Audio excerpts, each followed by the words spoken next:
El análisis de la expresión religiosa como iglesia en el escenario de la lucha de clases no lo puede hacer Freud, porque para dar cuenta de eso se necesitan las herramientas teóricas y conceptuales que desarrollaron Marx y Engels.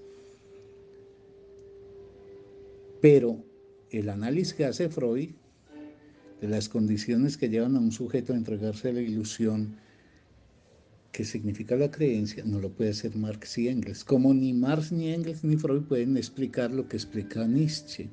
Como Nietzsche no puede explicar los de estos. Pero no están en una contradicción entre ellos. Tampoco en un ensamblaje que permitirá una unidad cerrada y finalmente consumada. Son luces, luces que se proyectan para ir entendiendo un fenómeno que tiene múltiples manifestaciones. Se expresa en el sujeto, se expresa en la moral, se expresa en la política. El análisis de Marx y Engels, como dije, es un análisis, en mi opinión, magistral. Bueno, eso fue realmente autoría de Engels, porque lo que permite es leer las clases sociales y su comportamiento tras los grandes acontecimientos sociales disfrazados, por ejemplo, en las creencias religiosas. Y eso ellos lo han expresado en varias oportunidades, no solamente en las guerras campesinas alemanas del siglo XVI, sino también en los análisis que han hecho de la Revolución Francesa o de esas revoluciones subsecuentes a la Revolución Francesa, que fueron los contragolpes de la burguesía de los sectores feudales que en alianza con la burguesía le dan un golpe de gracia a la revolución jacobina, como la revolución de julio después de 1830 o la revolución de febrero. Es que Francia fue un escenario político fundamental, es una referencia fundamental en el siglo XIX, desde el siglo XVIII, en 1789 con la Revolución Francesa propiamente dicha, pero en 1815 es lo que digo yo, viene el contragolpe por el cual los Borbones, que habían sido depuestos con el guillotinamiento de Luis XVI, retoman el poder y establecen una alianza con esa burguesía que en la Revolución Francesa había estado aliada con el proletariado, pero que apenas el proletariado y los artesanos y los campesinos, particularmente artesanos y proletarios, intentan agudizar las consecuencias de la revolución triunfante, esa burguesía recula rápidamente y establece una alianza con los sectores, digamos, del viejo régimen. Es lo mismo que han mostrado con respecto a Alemania. Lutero desata la lucha que viene de la necesidad de todos esos principados, etcétera, de oponerse a un inmenso poder económico y militar que es el del Vaticano. Todo eso está adornado con las creencias religiosas y Lutero al comienzo convoca a los sectores campesinos pobres, etcétera, pero cuando luego empiezan a perfilarse los efectos incontrolables que puede tener eso, y viene, por ejemplo, ese comunismo utópico que encarna a alguien como Münzer, entonces Lutero hace lo mismo que harán después en la Revolución Francesa los burgueses, recula y va y se asocia más bien con los otros. Esa Francia, decía yo, del siglo XIX, pues no solamente es esa revolución, más que esa revolución, esa retoma del poder del 15 con la reposición borbónica, sino que después, 15 años después, en el 30, otra vez vuelve y se subleva el pueblo francés y caen los Borbones y asciende en su lugar la Casa de Orleans y dele, eso es una máquina de ese siglo XIX, por eso Francia es emblemática de lo que es la lucha social y política. En el 48 caerá a su vez la Casa de Orleans, estamos ante la posibilidad de la primera gran subversión de origen proletario, pero el autogolpe de Estado que, bueno, la derrota de esa revolución del 48 y el autogolpe de Estado que se da a Luis Napoleón Bonaparte, que no se debe confundir con Napoleón, este es un sobrino, y la locura de él después de, bueno, ese autogolpe para declararse emperador. Pero luego la propuesta de enfrentar a los prusianos en 1870 traerá una derrota que abre las compuertas a la Comuna de París. Esto lo estoy mencionando en el 81, en el 71. Esto lo estoy mencionando simplemente para indicar la poderosa riqueza que tiene el pueblo francés y para decir que el análisis de Marx y Engels, que es también muy lúcido sobre esos grandes acontecimientos que, que se dieron en Francia como emblemáticos de lo que estaba pasando en el mundo abierto por la decadencia del feudalismo y la apertura del capitalismo, digo que ese análisis es también el análisis de gran riqueza que ellos logran realizar con respecto al tema de la religión y que nos ha ofrecido Engels, en donde ha mostrado que bajo la máscara de las creencias religiosas estaba en juego una pugna entre las clases sociales por generar las mejores condiciones de existencia para la clase respectiva. Por eso es muy importante ese texto y nos muestra que el fenómeno religioso hay que desidealizarlo y que la religión bajo la versión de iglesia y de doctrina no es la gente que anda en pos del bien de la humanidad, sino que tiene claras características de clase en los momentos álgidos. Y creo pues que muchos otros ejemplos podrían refrendar eso. Y finalmente de este lado estaría lo de Nietzsche. Nietzsche hace un desarrollo en torno a... A ver, hay una diferencia en mi opinión que es fundamental para poder entender el análisis de Nietzsche y el análisis que hacen los historiadores contemporáneos nuestros de este asunto de la religión. Es diferenciar radicalmente a Jesús de Cristo. La expresión Jesucristo puede ser una expresión equívoca porque pareciera que conjugar tal cual a Jesús y a Cristo. Los historiadores lo que han dicho, mire, Jesús es un predicador, como dije la vez pasada, es un predicador, es un absoluto judío convencido del valor de su judaísmo, que, que se plantea pues que las cosas están traicionando completamente el ideario judaico, y no solamente por la Roma que oprime al pueblo judío, sino por el papel que juegan los sacerdotes, la casta sacerdotal, en connivencia con los romanos. Entonces este se lanza al mundo a predicar, en tono mesiánico, pero mesiánico era que llegaba el reino de Dios, pero a la tierra. Eso es muy distinto al más allá de los cristianos. Y empieza a predicar pues la necesidad como de una coherencia entre los principios de su religión y las prácticas sociales y políticas a las que ve que se entregan los factores de poder que tiene el judaísmo. Él es un subversivo en el sentido no tanto que convoca clases, que dice estamos oprimidos, vamos a levantarnos contra Roma, sino que vía la religión él pone en contradicción la jerarquía sacerdotal judaica, y es por una alianza de poder entre esos sacerdotes judíos y el imperio romano que deciden liquidarlo. Pero lo liquidaron como liquidaron a muchos otros. De ese Jesús no hay pruebas, los historiadores no encuentran pruebas, hacen inferencias de cómo pudo haber sido su discurso, etcétera, etcétera. Y después viene, eso también lo decíamos hace una semana, el papel de Pablo de Tarso y de los que siguen con él, de los herederos de él, por ejemplo, ahí están los evangelistas, etcétera, que ellos lo que hacen es una invención a partir de Jesús, de Cristo. Ellos se inventan a Cristo. Entonces hacen, pero no se lo inventan porque son malévolos, sino porque están convencidos. Y yo dije, San Pablo es un político de primera línea. San Pablo arma el cristianismo. Primero porque instituye el mito de Cristo sobre el núcleo de verdad de un Jesús del que no hay mayores pruebas, esto lo instituyen como forma de una creencia que se predica, que se propaga, que se articula y se organiza, y por eso encuentra formas de transmisión hacia las generaciones posteriores. Pero el problema con el cristianismo es que el cristianismo no tiene un piso histórico efectivamente indiscutible en términos pues, de fuentes.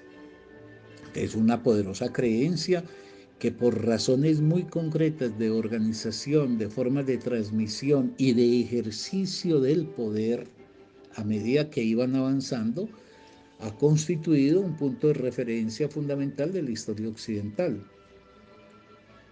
Pero ese Jesús, yo no estoy de acuerdo con que la concepción del amor sea judaica. Yo creo que el judaísmo toca eso como un Cristo que es amoroso, pero un Cristo, no un Dios que es un Dios implacable, un Dios amenazador, un Dios que ha elegido a su pueblo, pero lo somete. Y por eso yo sí creo que hay una diferencia profunda entre el Antiguo y el Nuevo Testamento.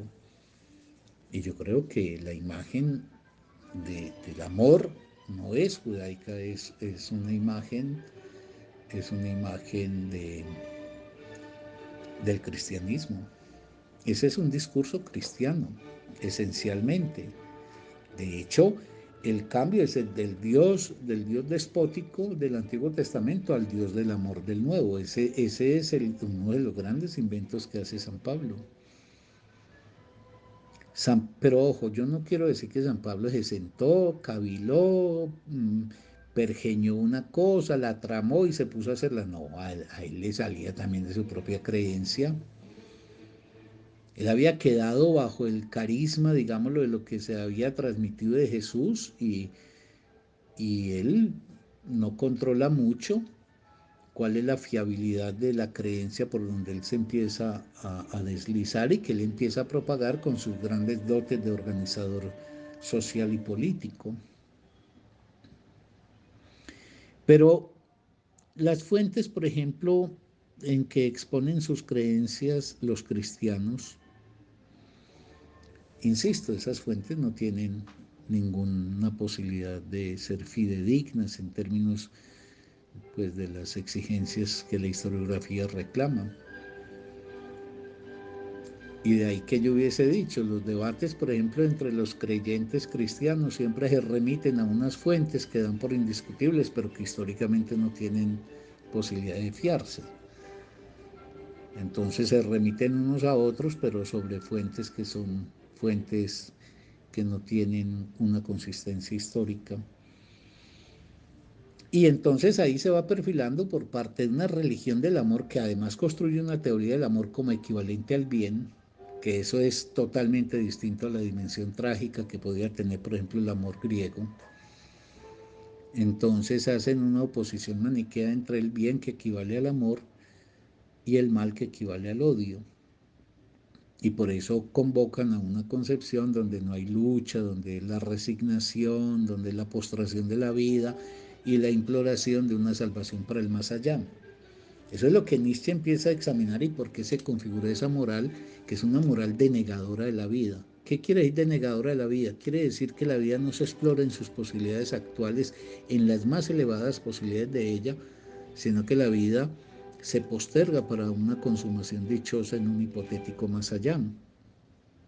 Y por eso ese odio a la realidad, esa invocación a reducir al mínimo la experiencia humana, esa que está, por ejemplo, expresada en sus formas extremas por los anacoretas, por todos aquellos los monjes, por ejemplo, que renuncian al mundo, a la vida, a la acción, al pensamiento, etc. Y entonces,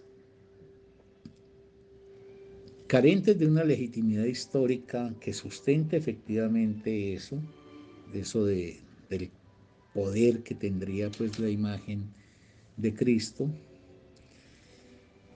definen un tipo psicológico que es el Cristo que se inventa San Pablo y los suyos, que es un tipo psicológico caracterizado por la postración, por la resignación,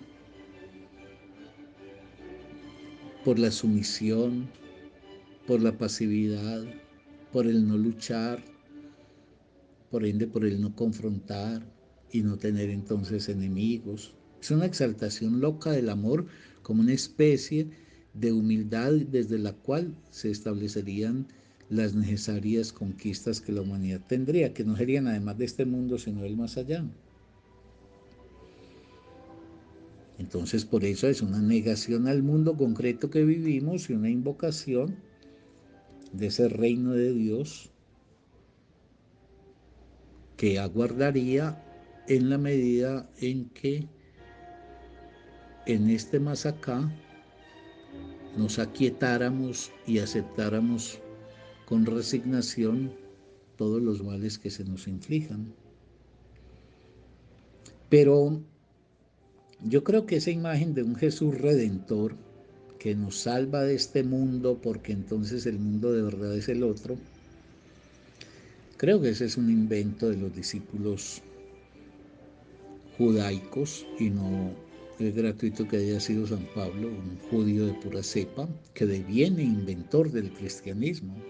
Al cristianismo no lo fundó Jesús, al cristianismo lo fundó San Pablo, que hizo de Jesús la versión mítica ofrecida en términos de esa imagen pues, de Cristo.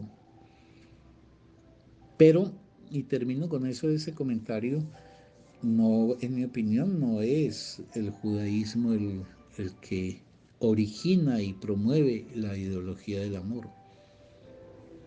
El amor es cristiano, pues el amor así propagado.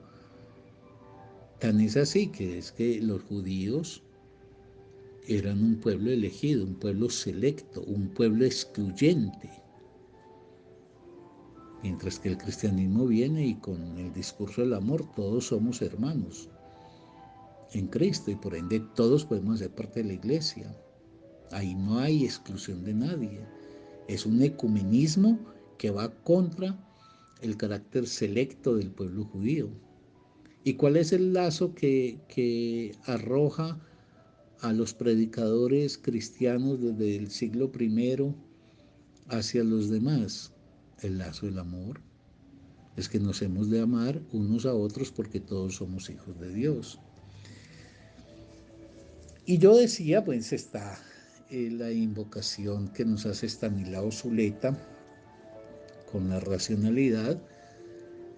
Este es un tema que ya hemos trabajado, pero es que es muy importante ver que eso no es una pieza suelta que baila sola, sino que la racionalidad y esos tres principios del racionalismo que nos invoca Kant y que Zuleta nos recuerda, ese de pensar por sí mismo, pensar en el lugar del otro y ser consecuente, son fáciles de enunciar, más difíciles de ejercer, pero son un posicionamiento muy firme del ser humano en la vida. Es menester que no deleguemos la construcción de nuestro pensamiento en terceros que nos los ofrecerán entonces esos pensamientos ya concluidos para que simplemente nosotros los repitamos, sino que seamos sujetos activos en la producción de los pensamientos que rigen nuestra vida, que es obligatorio, eso es un principio de la racionalidad, que nos vinculemos al otro de tal manera que el otro cobre tanta importancia que nos preocupemos por dar cuenta de qué es lo que estará eventualmente entendiendo el otro frente a esto que yo le estoy diciendo. Es partir de aquello de que no hay garantía de que lo que yo digo es lo que el otro oye y por ende afinar como una manifestación de respeto, calibrar lo mejor posible la palabra y el discurso que uno enuncia para garantizar que el otro pueda efectivamente reconocer en qué sustento aquello que afirmo. Eso es contar con el otro.